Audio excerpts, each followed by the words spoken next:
मैं आपके जो वीडियोस देख रहा था तो वीडियोस में naturally you have a very big fan following. तो जो आप कहना चाहती हैं वो तो लोग समझते ही हैं।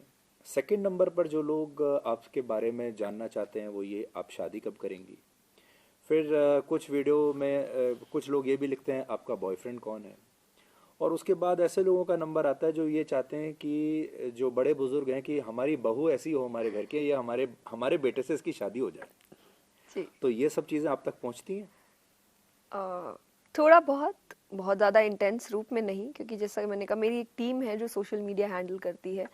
तो मेरा काम सिर्फ ये है कि कंटेंट सही जा रहा है कि नहीं, ये थोड़ा एक आप देखते रहो कि काम सही हो रहा है कि नहीं।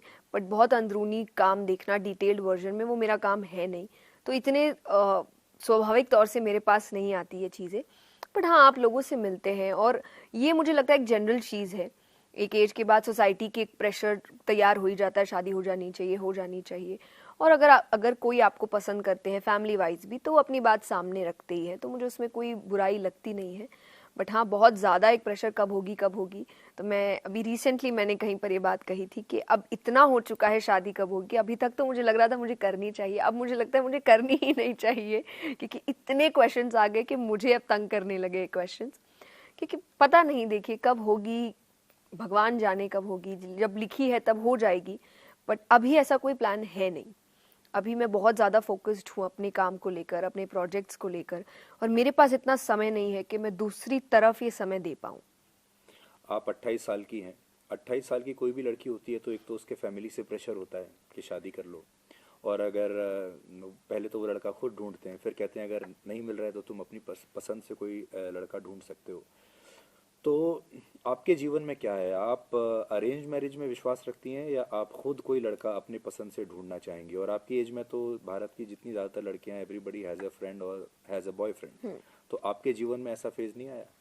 नहीं, मैं अभी जैसे मैंने कहा मेरे पास समय नहीं है इन चीज़ों के लिए।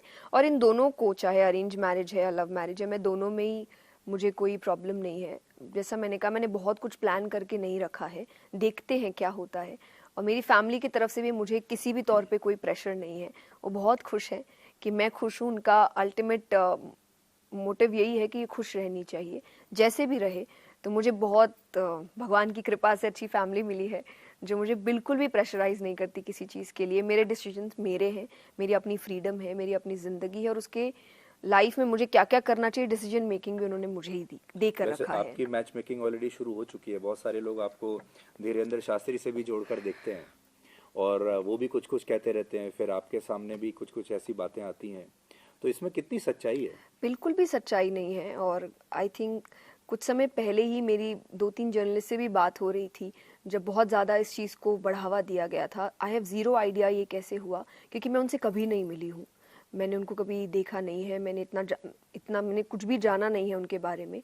और अचानक से आप किसी दिन उठ रहे हैं और आपको एक न्यूज़ मिल रही है ऐसा ऐसा है, तो आपको बुरा लगता है कि बिना ऑथेंटिसिटी के आप कुछ भी कह देते हैं या कोई भी बात सामने रख देते हैं।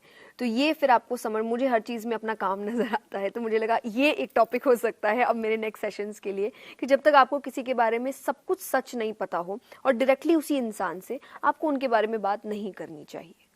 तो ये मेरे लिए थोड़ा सा एक सैड पार्ट है, कि मतलब मुझे इस चीज़ में खुशी या हंसी या नेचुरल है, इग्नोर नहीं चलता। मुझे ऐसा लगता है ये गलत है और ये बंद होना चाहिए।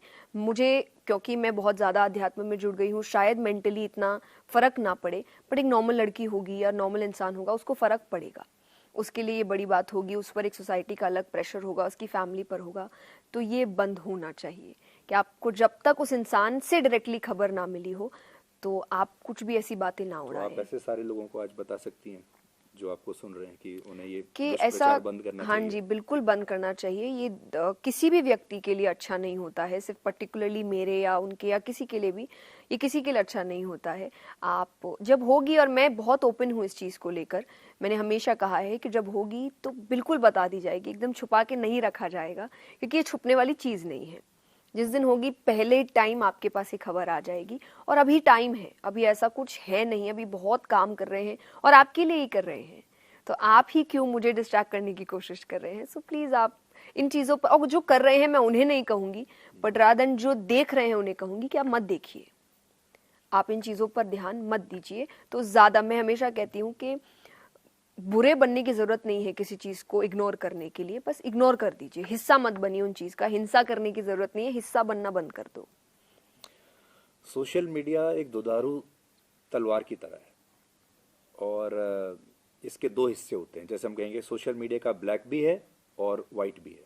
अभी तक आपने वाइट देखा, ये सोशल मीडिया का ब्लैक वाला हिस्सा है, यानी दुष्प्रचार वाला, अफवाहें वाला, फेक न्यूज़ वाला। तो शुरू में जब आप आई तो आप बहुत लोकप्रिय थी, आज भी आप बहुत लोकप्रिय हैं, लेकिन क्या आपकी भी ट्रोलिंग होती है? क्या आपको भी कभी ये लगा कि सोशल मीडिया के असल में नुकसान भी बहुत हैं, और आप खुद कभी उसकी शिकार हुई हो? तो मैं पहली बार इस चीज़ की शिकार हुई थी, और मैं ये बताना चाहूँगी कि ये रियलाइजेशन मुझे आज तक से ही हुआ था। तो मुझे ये याद नहीं है आर्टिकल क्या था, तो बहुत ही अच्छा आर्टिकल था, कुछ बात, क्योंकि बहुत पहले भी मैंने एक इंटरव्यू बहुत साल पहले किया था आज तक में, और उसके बाद शायद कोई आर्टिकल रिलीज़ हुआ था मेरे काम को लेकर ही कि मैं ऐसे कथा करती हूँ। एंड जब आप कमेंट सेक्शन में आते हैं, और तब मेरे लिए, मैं थी भी नहीं आई थिंक सोशल मीडिया में तब तक, तो सिर्फ आप आर्टिकल्स देखते हैं किसी और के थ्रू, और जब आप कमेंट सेक्शन में गए थे, और फिर वहाँ पे कुछ अच्छे कमेंट्स भी थे और कुछ नेगेटिव कमेंट्स भी थे, और वो नेगेटिव कमेंट्स कई बार जो ट्रोलिंग आप कहा जाता है, बहुत ही बिना सर पैर की बातें होती है, जो जिनके फेसेस नहीं है वो आके आपको बता रहे हैं कि आपको क्या करना चाहिए। मुझे ऐसा लगता है पहले आप अपनी ज़िंदगी में कुछ अच्छा कर ले, और फिर आके आप दूसरों को बताएं कि उनको क्या करना चाहिए। पर जो भी, तो उस दिन फर्स्ट एनकाउंटर मेरा ट्रोलिंग के साथ हुआ था, और मैं बहुत दुखी हुई थी।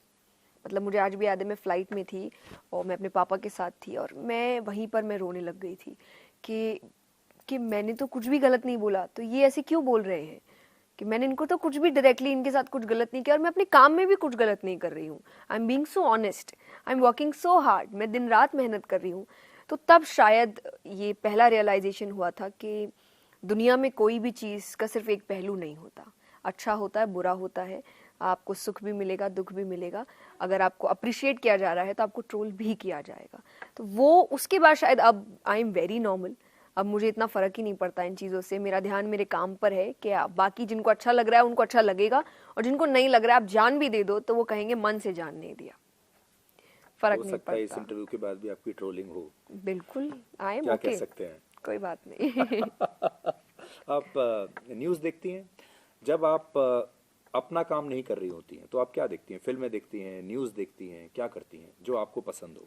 थोड़ा बहुत, मैं कभी कभी, मैं नहीं कहूँगी मैं रेगुलरली न्यूज़ देखती हूँ क्योंकि मुझे इतना टाइम मिलता नहीं, पर पेरेंट्स की आदत होती है न्यूज़ चलाने की हमेशा से, तो मेरे पापा बहुत देखते हैं, और कोई ना, उनको एक चाहिए कि देश में क्या चल रहा है ऑल टाइम पता होना चाहिए, और मुझे इस चीज़ से फ़ायदा मिल जाता है कि चलते फिरते मुझे भी सुनाई देते रहता है थोड़ा बहुत क्या हो रहा है।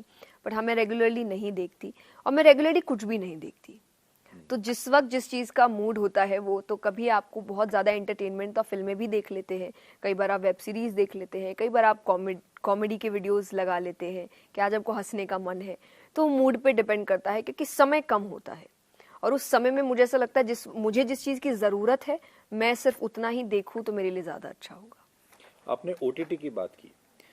ओटीटी कंटेंट पे अगर हम बात करें तो आजकल बहुत ज़्यादा अश्लीलता है ओटीटी पर। ऐसी चीज़ें हैं जो आप फैमिली के साथ बैठकर देख नहीं सकते।